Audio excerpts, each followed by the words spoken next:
Hi, morning, rise and shine. Actually, you guys wanted me to comment about politics, right?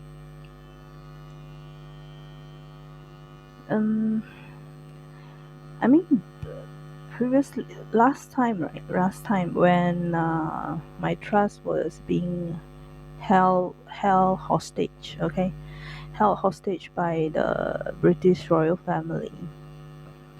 Um, Typically, they don't comment anything about politics.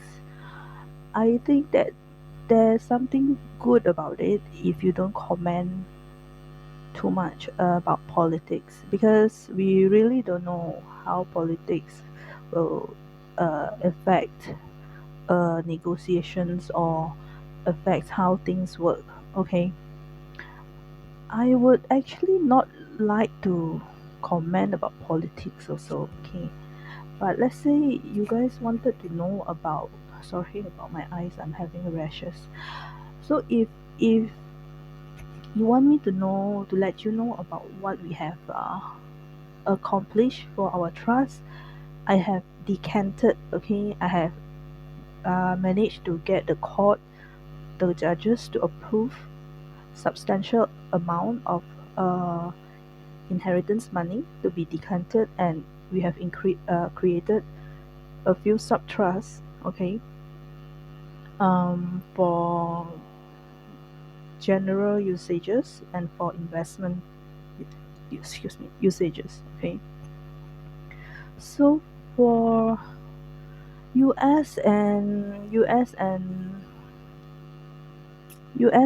Russia's issues, right?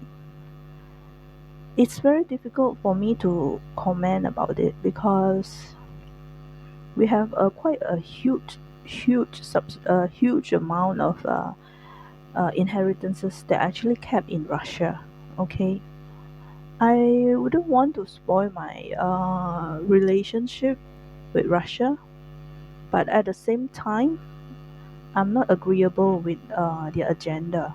Okay, because whether you like it or not, I mean the economy itself in this entire world, it's still through that base economy.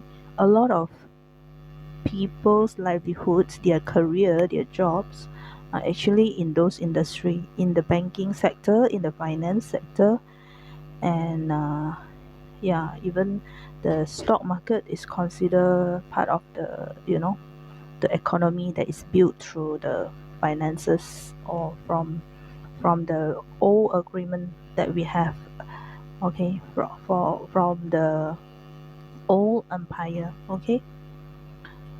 So if you want me to comment about politics, I feel is I'm overstepping their power, you see.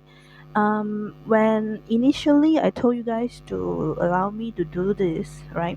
We consolidate our inheritances, then we are able to distribute the inheritances to be more fair and just to the people. So we are already doing that, okay.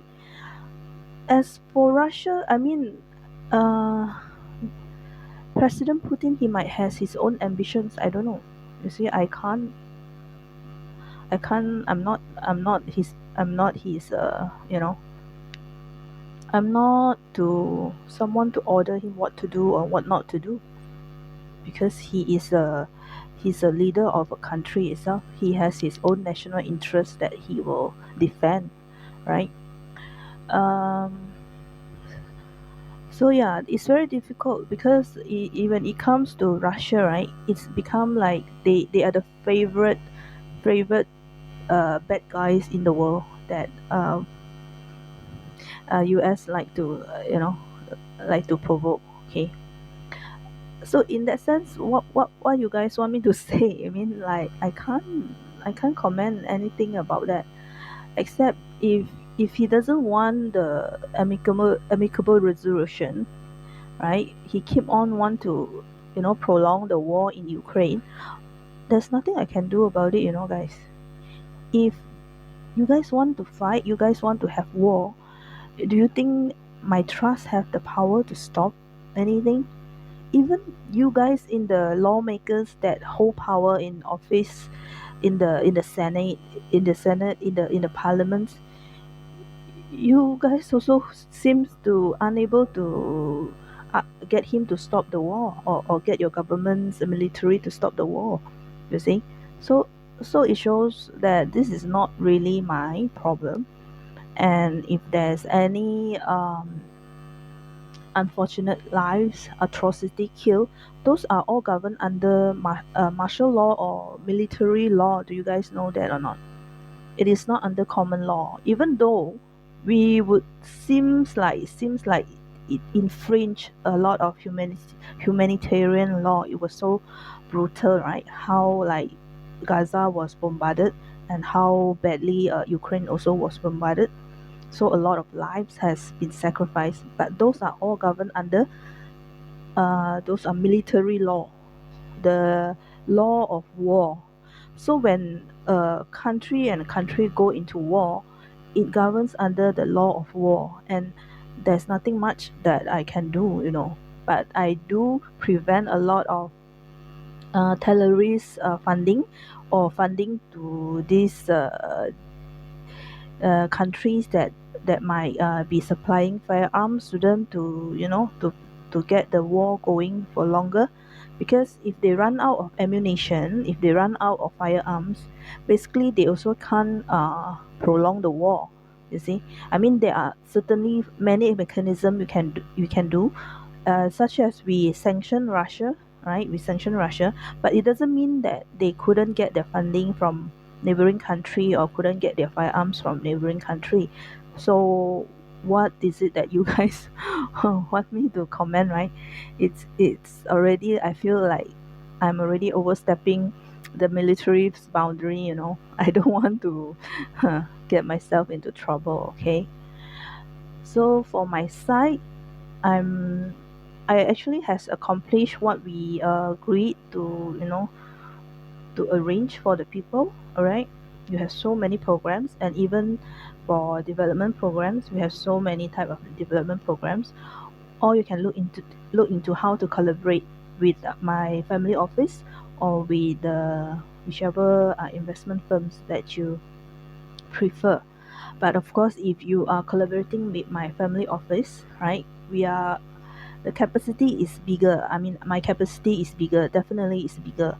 But if you prefer it to be with your own investment firms, it's up to you guys. Okay, we are a lot of things is actually self-determination and free will. We are not tyrannical trust. Okay, we are not pressuring people, you must work with our trust. Okay, it is all totally uh free will. You negotiate it. Okay. As for Russia and US, whether they can come to a conclusion to end the war, I don't know. I hope they can end the war. But from what I'm seeing, I don't think they are ending the war. Okay?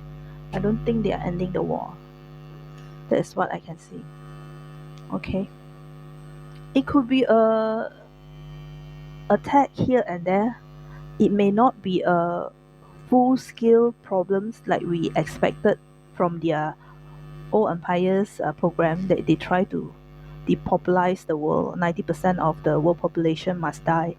No, it's not. We already abolished them, and we are tackling the satanist cult and the mafia cults. Okay, those are really a threat to society, because they have been becoming too too over uh, empowered by corrupt officials. Okay, those are the real issues that we are seeing. As for war, it's up to the military. Okay, thanks.